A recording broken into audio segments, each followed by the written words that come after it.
Então, seguindo mais ou menos meio que uma coerência, na minha perspectiva, isso que está acontecendo no Rio Grande do Sul, para mim é uma resposta divina. Tem gente que vai concordar, tem gente que não vai concordar, pouco me importa. Estou dizendo o seguinte, que o Rio Grande do Sul, ele tem, de forma escancarada, um governador que é casado com um homem. E eu acredito que se ele ganhou, as pessoas vão me dizer que houve fraude no Rio Grande do Sul. Quando da eleição no Rio Grande do Sul, a disputa entre os que ficaram lá disputando o pleito eleitoral com maior quantidade de votos foi o Eduardo Leite e o Onyx Lorenzoni. Não estou dizendo que o Onyx Lorenzoni, tudo bem, ele é uma pessoa correta e idônea, não estou falando isso não. Estou dizendo que de maneira escancarada e objetiva, escolheram um homossexual assumido, casado com um homem, para os governar. Ou será que houve fraude eleitoral lá? Na minha concepção, não houve fraude eleitoral. Houve uma escolha deliberada da população, majoritariamente, para que quem a regesse foi uma pessoa com essas condições, com essas características. As pessoas estão erradas? Eu acredito que não.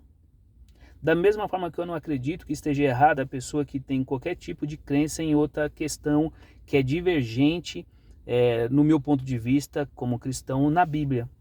Por que eu não acho errado? Porque é um direito dela. A Bíblia ela assevera a respeito de que Deus supostamente nos deu a liberdade de expressão para fazer o que quisermos, inclusive ir contra Ele.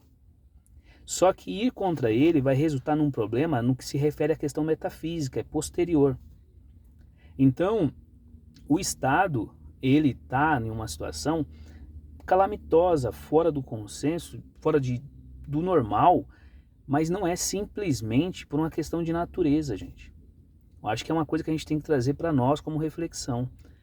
Isso, a pessoa fala assim, Rogério, mas será que não tinha pessoas cristãs, evangélicas, coisas do gênero, pessoas idôneas lá? Sim, e daí, qual que é o problema?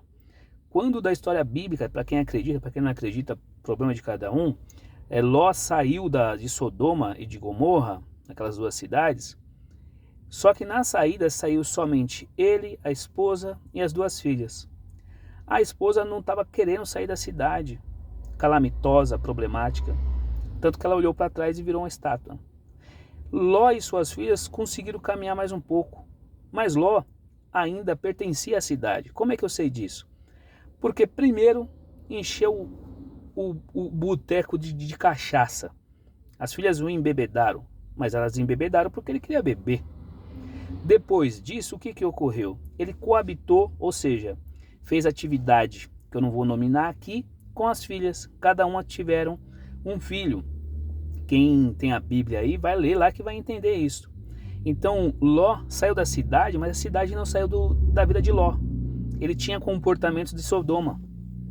E como é que nós sabemos disso? Porque antes de ele ir para Sodoma, ele olhou para as campinas, igual a mulher dele olhou quando eles estavam indo embora. Porque quando da desavença de Ló com o seu parente Abraão, Abraão chegou e disse para ele, olha para onde você quer ir, que o lado que você escolheu, eu vou para o lado oposto. Qual lado que ele olhou? Ele olhou para o lado da campina verdejante. Então tem muitas pessoas que estão olhando e olham para algumas cidades e acham que elas estão acima de todas as coisas, como se não tivesse um controle superior espiritual. Existe, minha gente, infelizmente existe. Eu digo infelizmente justamente por causa de algumas pessoas que querem abrir mão desse conceito. Inclusive algumas igrejas, denominações, pastores, líderes religiosos, pessoas adeptos a tais crenças, que inclusive igrejas apoiam certos movimentos. Às vezes a gente até vê no Congresso pessoas que se dizem de direita, que apoiam alguns conceitos que é totalmente ultrajante. Não tem ponto teológico, está compreendendo a situação? Então, é uma coisa para se refletir.